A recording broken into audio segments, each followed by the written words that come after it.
नेपालीहरूलाई भिजा नलाग्ने यी 10 देशहरू यसरी जान सकिन्छ। हेर्नुहोस्, हामी धेरैलाई कुन कुन देशमा जाँदा भिजा र अन अराइभल अर्थात् यी देशमा गएपछि मात्र भिजा लिन मिल्छ भन्ने थाहा होला अथवा नहोला। नेपालीहरू कामका लागि जाने धेरैजसो देशका लागि भिजाको जरुरत पर्ने गर्दछ। तर विश्वका 38 वटा देशहरूमा भने नेपाली बिना भिजाकै जान र केही समय बस्न समेत पाउने गर्दछन्। कुनै पनि मुलुकले विदेशी नागरिकहरूलाई आफ्नो देशमा प्रवेश गर्नका लागि एउटा अनुमति दिने गर्दछन्, जसलाई प्रवेशाज्ञा अर्थात् भिजा भन्ने गरिन्छ। यस्तो भिजा उक्त मुलुकको अधिकार प्राप्त निकायबाट जारी हुन्छ, जसमा कहिलेसम्म उक्त मुलुकमा जान पाउने, कति पटक जान पाउने, कति समय बस्न पाउने जस्ता प्रावधानहरू उल्लेख गरिएको हुन्छ। तर भिजा स्वयंमा अन्तिम स्वीकृति नभएको हुँदा भिजा लिई गए तापनि उक्त मुलुक प्रवेश गर्न इन्कार गर्ने अधिकार सम्बन्धित मुलुकमा रहने गर्दछ।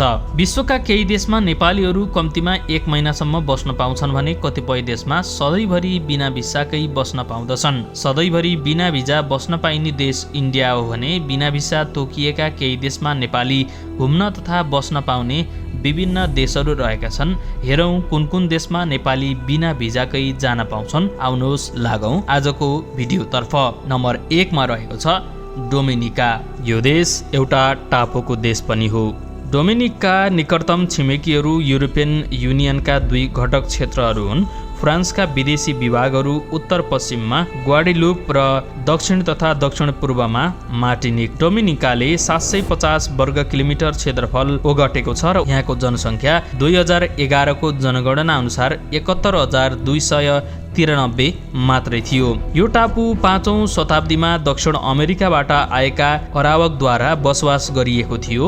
यस टापुले 1978 मा गणतन्त्रको रूपमा स्वतन्त्रता प्राप्त गर्यो। यो देशमा नेपालीहरू बिना भिजा 21 दिनसम्म बस्न सक्दछन्। दर्शकवृन्द 2 नम्बरमा रहेको छ गाम्बिया। गाम्बियाको अफिसियल नाम रिपब्लिक अफ द गाम्बिया हो। यो देश पश्चिम अफ्रिकामा पर्ने गर्दछ। यो मुख्यतया अफ्रिकी भित्रको सबैभन्दा सानो देश पनि हो र एटलान्टिक महासागरमा यसको पश्चिमी तट बाहेक सेनेगलले घेरिएको छ। गाम्बिया नदीको तल्लो पहुँचको दुवै छेउमा अवस्थित छ, जुन गाम्बियाको केन्द्रबाट बग्छ र एटलान्टिक महासागरमा गएर समाप्त हुन्छ। गाम्बियाको राजधानी बान्जुल हो र यो देशको सबैभन्दा ठुलो महानगरीय क्षेत्र पनि बान्जुल नै हो, जबकि यहाँका सबैभन्दा ठुला सहरहरू सेरेकुन्डा र बिक्रामा हुन्। यसैगरी 3 नम्बरमा पर्ने देश रहेको छ हाइटी। हाइटीको आधिकारिक नाम रिपब्लिक अफ हाइटी हो। हाइटी 27,750 वर्ग किलोमिटर अर्थात् 10,714 वर्ग माइल क्षेत्रमा फैलिएको छ। क्यारिबियनमा क्षेत्रफलको आधारमा तेस्रो ठुलो देश हो हाइटी र यसको अनुमानित जनसङ्ख्या 11.4 मिलियन, लगभग 12,03,124 रहेको छ।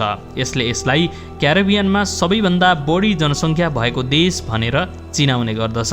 यो एउटा टापु पनि हो। आदिवासी टाइनो मानिसहरूले यो क्षेत्रमा बसोबास गरेका थिए, जो दक्षिण अमेरिकाबाट उत्पन्न भएका थिए। तर पहिले भने यो टापुलाई स्पेनले दाबी गरेको थियो। दर्शकवृन्द, यो एउटा यस्तो देश हो जहाँ 95% काला जातिका मानिसहरू बसोबास गर्दछन् भने 5% मात्रै गोरा समुदायका मानिसहरू बसोबास गर्ने गर्छन्।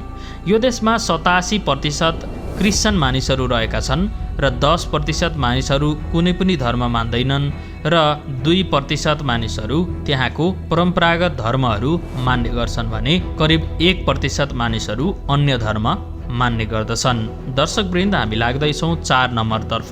4 नम्बरमा रहेको छ इन्डिया। इन्डिया भन्ने बित्तिकै तपाईँले सबै कुरा थाहा पाइसक्नुभयो। इन्डियालाई हामीहरूले भारत पनि भन्ने गर्छौँ। भारतको आधिकारिक नाम भारत गणराज्य हो। यसलाई अङ्ग्रेजीमा रिपब्लिक अफ इन्डिया पनि भन्ने गरिन्छ। दक्षिण एसियामा अवस्थित भारतीय उपमहाद्वीपको सबैभन्दा ठुलो देश हो भारत। भारत भौगोलिक रूपमा विश्वको 7औं ठुलो र जनसङ्ख्याको हिसाबले चीनपछि दोस्रो ठुलो देश हो।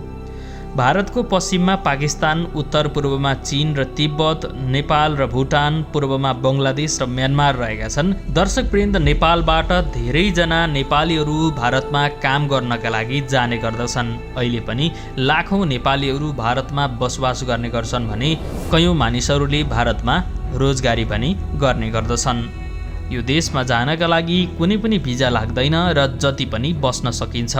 दर्शकवृन्द, अर्को रहेको छ इन्डोनेसिया। इन्डोनेसियाको अफिसियल नाम रिपब्लिक अफ इन्डोनेसिया हो। यो एक अन्तर्महाद्वीपीय देश हो र जुन एसियाको दक्षिण पूर्वी भाग र हिन्द र प्रशान्त महासागरहरू बीचको ओसिनियाको पश्चिमी भागमा फैलिएको छ। यसमा सुमात्रा, जावा, सुलावेसी र बोर्नियो र न्यू गिनीका भागहरू सहित 17,000 भन्दा बढी टापुहरू समावेश छन्। इन्डोनेसिया विश्वको सबैभन्दा ठूलो द्वीप समूह राज्य र क्षेत्रफलको आधारमा 14औं ठूलो देश हो। दर्शकवृन्द, यो देशमा नेपालीहरूलाई जानको लागि भिजा लाग्दैन। यहाँ 30 दिनसम्म नेपालीहरू मजाले बस्न सक्दछन्। यदि तपाईँहरू पनि इन्डोनेसिया घुम्न जान चाहनु भएको छ भने सजिलो तरिकाले तपाईँ इन्डोनेसिया प्रवेश गर्न सक्नुहुनेछ।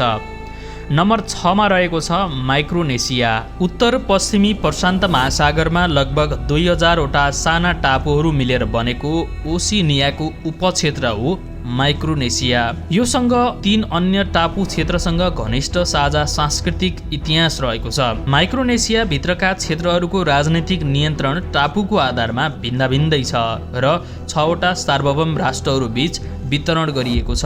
केही क्यारोलिन टापुहरू पलाउ गणतन्त्रको अंश हुन् र केही सङ्घीय राज्यहरू माइक्रोनेसियाको अंश हुन्। यो देशमा नेपालीहरू जान चाहे भने सजिलै जान सक्दछन् र 30 दिनसम्म मजाले बस्न सक्दछन्।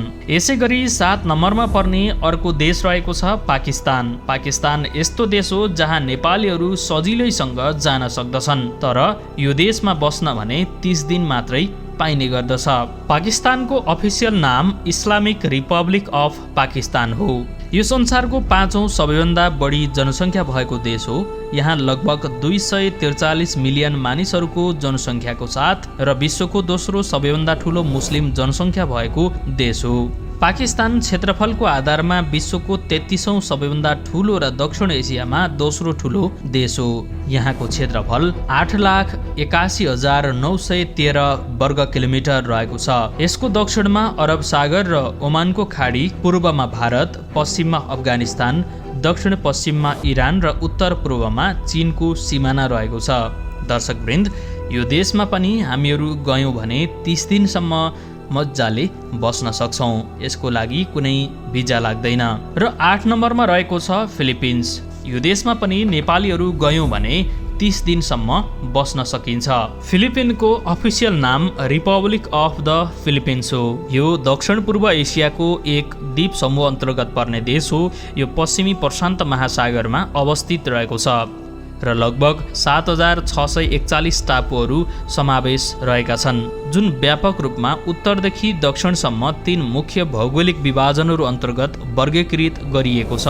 यो देशमा पनि नेपालीहरू 30 दिनसम्म मजाले बस्न सक्दछन्। यदि तपाईँको पनि फिलिपिन्समा जाने चाहना छ भने तपाईँ 30 दिनसम्म मजाले घुमेर आउन सक्नुहुनेछ। 9 नम्बरमा रहेको छ सेनेगाल। सेनेगालको अफिसियल नाम रिपब्लिक अफ सेनेगाल हो। यो देश पश्चिम अफ्रिकाको एउटा हिस्सा हो। अटलान्टिक महासागरको तटमा रहेको यो देशको उत्तरमा मौरिटानिया, पूर्वमा माली, दक्षिण पूर्वमा गिनी र दक्षिण पश्चिममा गिनी बिसाउ रहेको छ।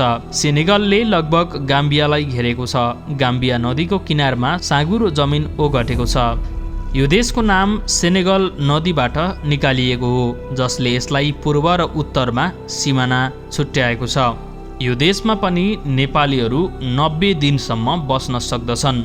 दर्शकवृन्द, यसै गरी 10 नम्बरमा रहेको छ सिङ्गापुर। यो देशको अफिसियल नाम रिपब्लिक सिङ्गापुर हो। यहाँ बोलिने आधिकारिक भाषाहरू अङ्ग्रेजी, मलाया भाषा, चाइनिज भाषा र तामिल भाषाहरू हुन्। यहाँको जनसङ्ख्या 53,79,200 रहेको छ। यो देश एक दक्षिण पूर्वी एसियाली राष्ट्र हो। यो देश विश्वको सबैभन्दा साना देशहरूमध्ये पर्ने गर्दछ। यो देशमा कहिले पनि जाडो हुँदैन। यहाँको मुद्रालाई सिङ्गापुर डलर भन्ने गरिन्छ। विकासको हिसाबले कुरा गर्ने हो भने सिङ्गापुर धेरै अगाडि छ। सिङ्गापुरमा वर्षेनी घुम्न जाने पर्यटकको सङ्ख्या पनि अधिकतम छ। सिङ्गापुर नेपाली जान चाहेको खण्डमा 30 दिनसम्म बस्न सक्दछन्, त्यो पनि बिना भिजा।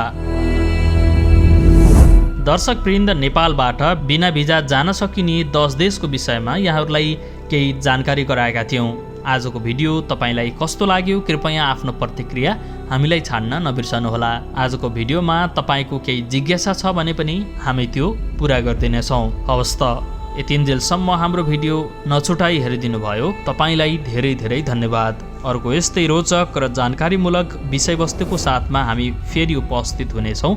आजलाई भने हामी सबैलाई बिदा दिनुहोस्। नमस्कार।